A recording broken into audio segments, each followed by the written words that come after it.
First take ended up getting a little feisty, if you will. It wasn't necessarily crazy, but... When Stephen A. Smith brought up Olivia Miles' decision to attend college rather than play professionally, he infuriated the WNBA players by pointing out that she would earn more money through nil deals than Caitlin Clark's $76,000 rookie pay. This heated argument turned the First Take studio into a battlefield. But they were getting a little back and forth going about the CBA and Olivia Miles not actually declaring to go into the WNBA just yet. A female co-host insisted that they invite a woman to discuss why it is unfair to compare the earnings of the WNBA and NBA. Stephen by the conclusion, viewers had seen the intricate financial reality underlying women's basketball, a story with intricacies that go well beyond what most fans comprehend. While A reacted with revenue generation figures and Shannon Sharpe cautioned against striking without leverage. Olivia Miles, let's understand what's going on. This is about money, Janae. Now, she had a career year averaging over 15 points, shoot 48% from the field and all this other stuff. We got to look at two things. We got to look at the money that Shannon brought up in NIL compared to what's existing in the WNBA. On his First Take, Stephen A. Smith dropped a bombshell that has basketball fans worldwide buzzing. Can you blame Olivia Miles for not jumping to the WNBA right now? The financial reality Stephen A. revealed is shocking for anyone who believed that the best women's basketball players were taking advantage of their position. Caitlin Clark last year made $76,535 in the first year of her contract. Wait, say that again. How much? $76,535. Obviously, she made considerably more off the court. This is on the court. Her WNBA album. Yeah. Let's take a moment to discuss numbers. The math just doesn't add up for elite players looking to maximize their earnings. In her rookie season with Indiana, Caitlin Clark, arguably the biggest name in women's basketball right now, is making just $76,535, which is comparable to what a junior marketing associate might make in Chicago or New York, barely enough to cover rent in those cities. Meanwhile, college stars with strong nil deals are potentially earning six figures while still on campus. We also got to look at Notre Dame and what's going on there that you can't get what you want from that school, from that institution. What's the problem there? You're producing for them. You're a commodity and an asset to them. Why do you have to entertain departing for another school or the WNBA when you consider what Notre Dame has the ability to offer? As Stephen A. noted, Miles is making a wise business choice by remaining in college, which will allow her to continue developing her brand, raise her profile, and ultimately profit from those nil opportunities that may far exceed her earnings as a rookie in the WNBA. This illustrates astute career planning centered on financial stability. The timing is perfect because the current WNBA collective bargaining agreement contains a crucial opt-out clause after the 2025 season. As a result, players and agents are positioning themselves for Miles to enter the draft in 2026 rather than now, which could mean the difference between long-term success and financial hardship. WNBA Players Association chose to opt out of their current collective bargaining agreement at the end of the 2025 season. Lottery picks in 2025 will make $78,831 in their first season, $348,198 over the course of their 4-year deal. Imagine a novice attempting to make ends meet in Los Angeles on $78,300 after taxes, rent, transportation, and other essentials. Almost nothing remains for emergencies or savings. Many athletes wind up taking up second professions in their free time. In order to survive because of this reality, athletes must make tough decisions regarding their careers. It's interesting to see how contemporary WNBA players are handling their contracts. Instead of committing to long-term contracts, many veterans are accepting one-year agreements in the hopes that the 2026 CBA will result in a significant pay raise.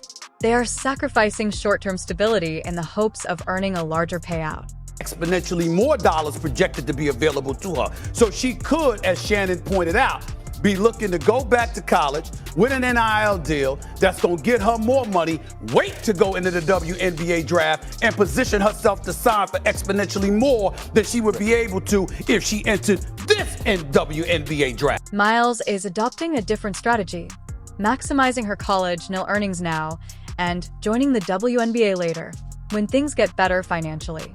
This allows her to benefit from stardom and endorsements while in college and possibly earn more under a new league deal, which brings attention to a more serious problem that top female athletes frequently face: make more money in college than professionals. As opposed to NBA rookies who land contracts that change their lives, WNBA rookies occasionally require part-time work. This fiscal disparity was revealed by Stephen A. Smith, which sparked discussion over the WNBA's financial future.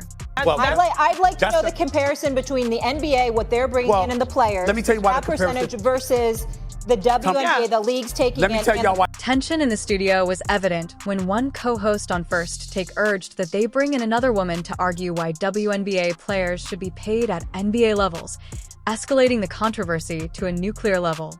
Before he shocked everyone with a financial reality bomb, you could almost see Stephen A. Smith's blood pressure increasing as he attempted to remain composed. Hold on, Jenna, I'm gonna come to you.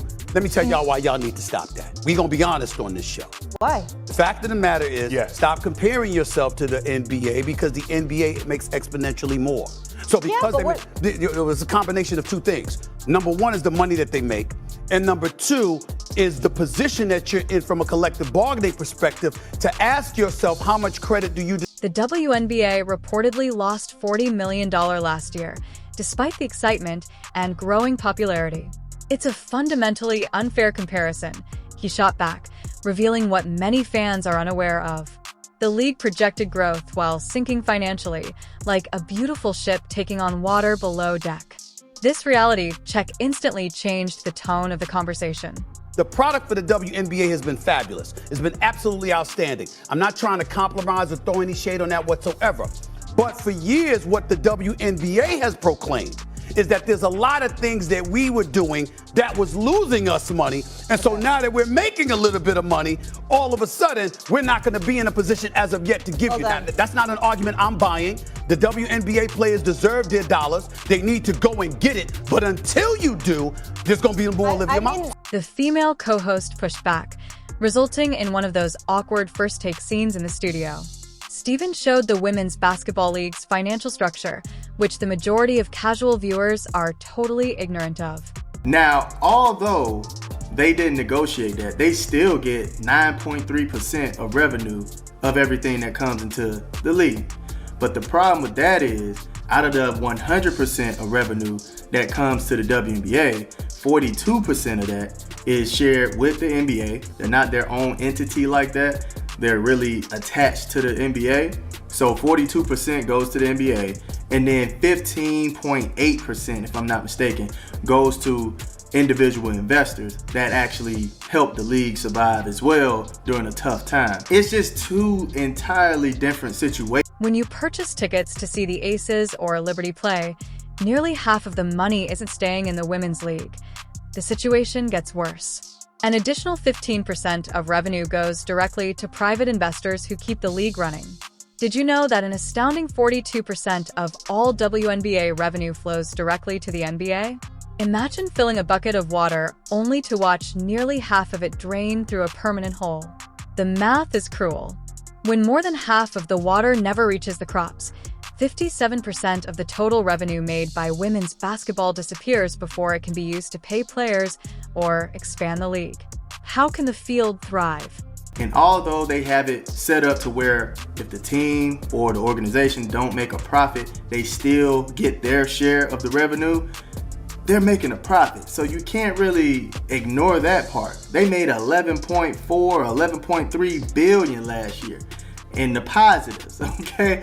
Whereas to the WNBA lost 40 million. The league and the owners, they're gonna use this type of information against them to not give them certain things or give them exactly what they want. This is in sharp contrast to how the NBA operates, where players in the men's league get their fair share of money, even in the event that the league is not profitable in a particular year, leaving WNBA players vulnerable to the organization's capacity to earn a profit.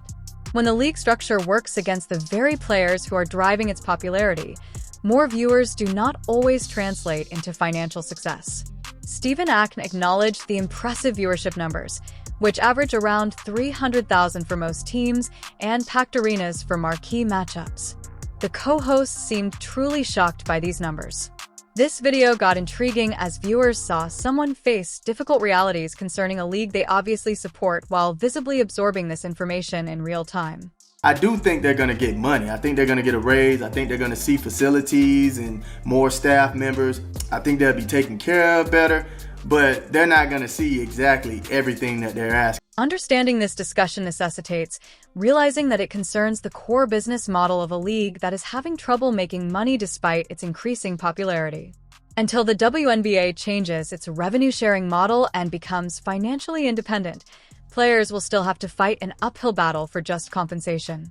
Yeah, first of all, Stephen A., money matters, and I totally understand that, but it's not everything when it comes to players' decision-making. And when you're talking about Notre Dame, why would they not be able to retain Olivia Miles? A lot of it is a basketball argument. She wants to go and be a primary option, and she can also make money elsewhere. So it's a two-part type of answer, not just, oh, they should be able to throw as much money and cash at her so she stays. That's not how it works. Just when you thought the first take argument couldn't get any hotter, someone made the shocking suggestion that WNBA players should completely disregard those financial losses when negotiating their next contracts.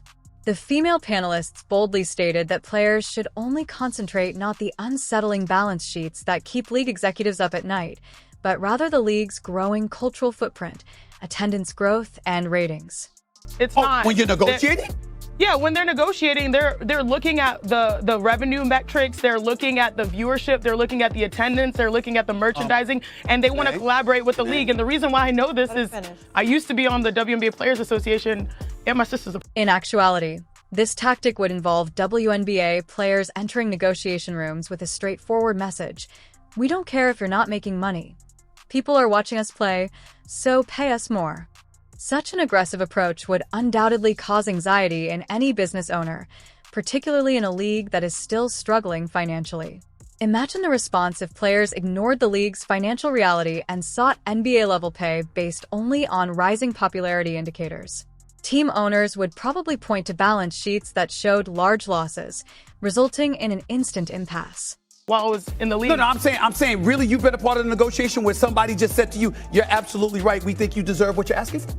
No. It's a give and take. We all know that. But what I'm saying is the argument saying that, revenue is a goal, but it's not the only thing. Like, there are what we used to call them are buckets. There are buckets where we try to help, players' well-being while they're playing. We've already seen advances when it comes to charters. We've already seen advances when it comes to facilities. So the standard keeps going up and up, but we're not just saying salary is the only thing that moves us. If league executives reject raising salary without matching revenue growth, this aggressive negotiating approach may pave the way for the nuclear option. A strike would instantly test how valuable the WNBA product has become to partners and fans who have only recently begun to pay more attention, even though players may believe that their only option would be to quit playing completely. I hope they don't strike. Shanae, I hope you guys continue on this momentum. The last thing you guys need to do is to not to strike and have this WNBA, because I'm afraid if they leave, they might not come back, Shanae. So hopefully you guys can get something worked out. The room players should have been silent when Shannon Sharpe rushed in right away with a harsh reality check. Only think about taking such action if they have the power to compel significant change. Sharpe cautioned that his worry was realistic.